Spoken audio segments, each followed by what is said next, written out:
رمضان کی سب سے بڑی تیاری کیا ہے کہ اپنے دلوں کو صاف کر لو پہلے سے، کہ جس دل میں نفرت ہو، بغض ہو، کسی کے لیے غصہ ہو، کسی کے لیے کیا کیا جذبے ہوں، دل صاف کرنا۔ ہمارے گھروں میں روزانہ جھاڑو ہوتا ہے، یہاں مدرسے میں روزانہ صفائی ہوتی کہ نہیں ہوتی؟ کیونکہ دنیا کی اصل گندگی ہے تو جھاڑو ہاتھ سے نہیں چھوٹ سکتا۔ حرم شریف میں دیکھا کیسے چاروں طرف خدام پھر رہے ہوتے ہیں برش لے کر، تو دل پہ غبار ایسے آتا ہے جیسے صحن میں غبار آتا ہے، دل پہ گندگی ایسے آتی ہے جیسے صحن میں آتی ہے۔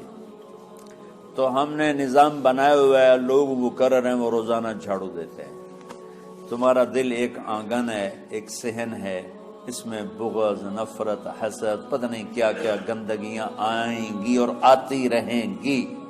بچوں ایک کام کرو، جھاڑو پکڑ لو، صاف کرو۔ یا اللہ معاملہ تجھ سے کرنا ہے، لوگوں سے نہیں۔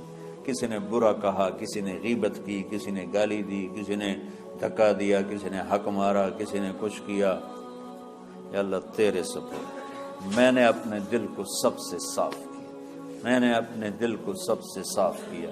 یہ اتنی بڑی عبادت ہے کہ بڑے بڑے نفلوں والے، تہجد والے، حج عمرے روزے والے تمہیں نہیں پکڑ سکیں گے، کیونکہ اس کا کرنے والا دنیا میں کوئی نہیں۔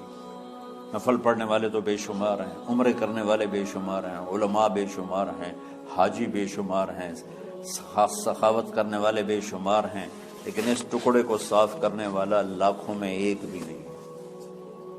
مشکل کام ہے، آپ یہ سیکھ لیں، صاف کرو، صاف کرو، صاف کرو۔ یہ رمضان کی سب سے بڑی تیاری اور علم کو حاصل کرنے کی سب سے بڑی چابی ہے کہ اپنے دل کو کھلا کر لو۔ کوئی چیز خالی ہوگی تو کچھ آئے گا۔ جس دل میں بغض بھرا ہو، نفرت بھری ہو، حسد بھرا ہو، کینہ بھرا ہو، اس میں خاک آئے گا، اس میں تو علم کی ایک کرن بھی نہیں آئے گی۔ زبان سے چاہے جتنے مرضی موتی بکھیرے، دل اس کا اندھا ہوگا۔ لا تعمل الابصار ولكن تعمل القلوب التي في الصدور۔ یہ آنکھوں سے اندھے نہیں، دل سے اندھے ہیں۔ تو بچوں اپنے دل کو صاف کرنا۔ وہ کتنی مشہور حدیث ہے، آپ نے کہا اس دروازے سے ایک جنتی آ رہا ہے۔ ایک انصاری صحابی داخل ہوئے، جوتا ہاتھ میں، داڑھی میں وضو کا پانی۔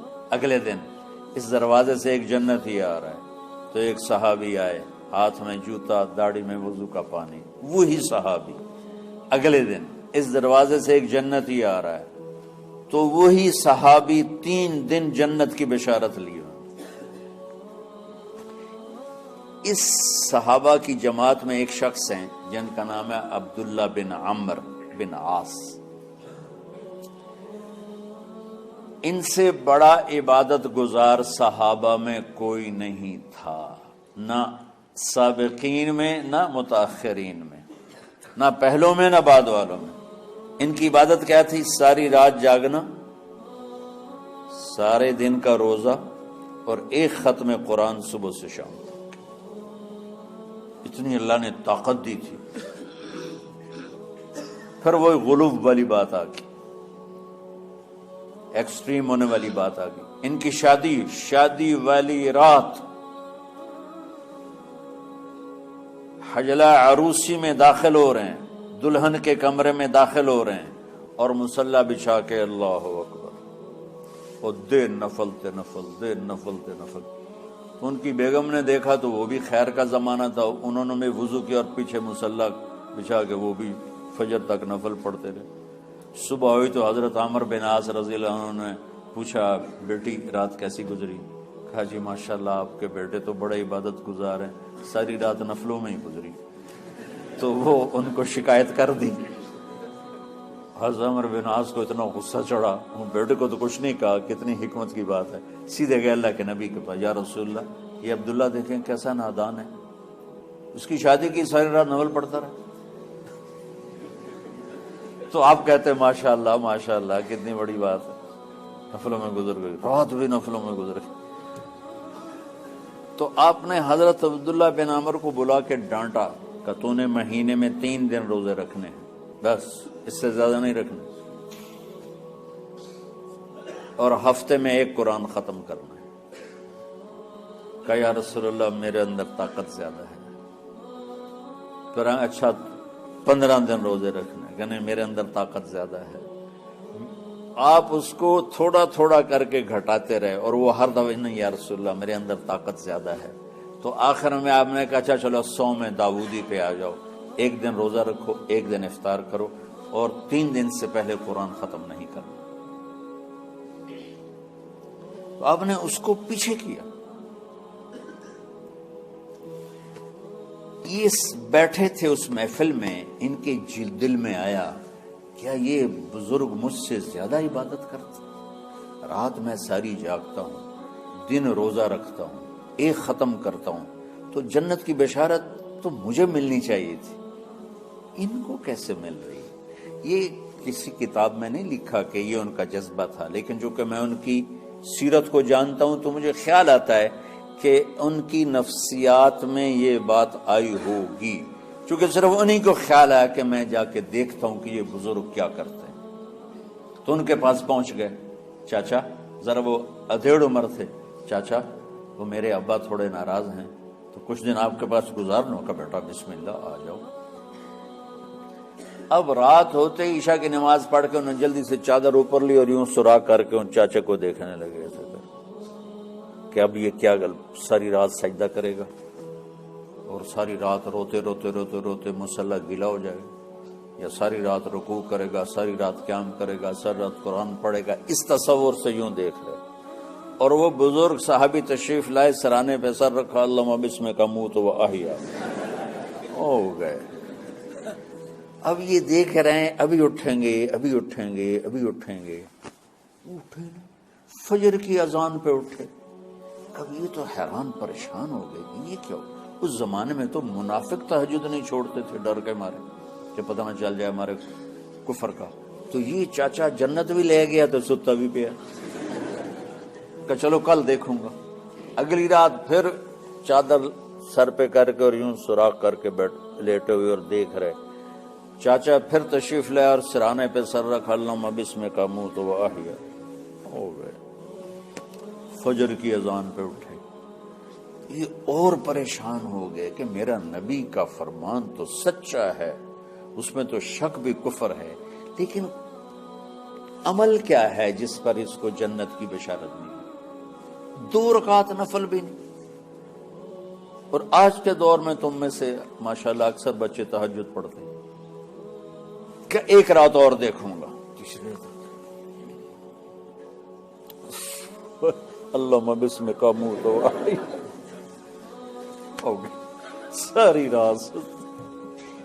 تو تیسری رات پھٹ پڑے عبداللہ بن عمر، کہنے لگے چاچا میری ابا سے کوئی لڑائی نہیں تھی، 3 دن میں تیرے بارے میں سنتا رہا، جنتی جنتی جنتی۔ میں دیکھنے آیا تھا کہ آپ کیا کرتے ہیں، آپ تو کچھ بھی نہیں کرتے ہو، ساری رات سوتے رہتے ہو، اب کیا کرتے ہو؟ میں نے کہا بیٹا یہی ہے جو تم نے دیکھا ہے۔ اب ان کو سمجھ میں نہیں آ رہا کہ یہ جوڑ کیسے بیٹھا ہوں، ادھر جنت کی بشارت، ادھر ساری رات خراٹے، اب یہ اس میں جوڑ کیسے بیٹھا ہوں، کیونکہ نبی کی بات تو غلط ہو نہیں سکتی۔ تو اب وہ نا ایسے نا بڑے بے دل سے ہو کر واپس مڑے، پتہ نہیں کی چکر ہوئے گی کوئی گل۔ جب وہ دروازے تک پہنچے تو کہنے لگے بیٹا ادھر آنا، واپس آ گئے۔ کہا میں تمہیں اصل راز کی بات بتاتا ہوں۔ کہا کیا ہے کیا ہے؟ تو یہاں ہاتھ رکھا، کہا یہ جو دل ہے نا اس میں کسی انسان کی نفرت نہیں۔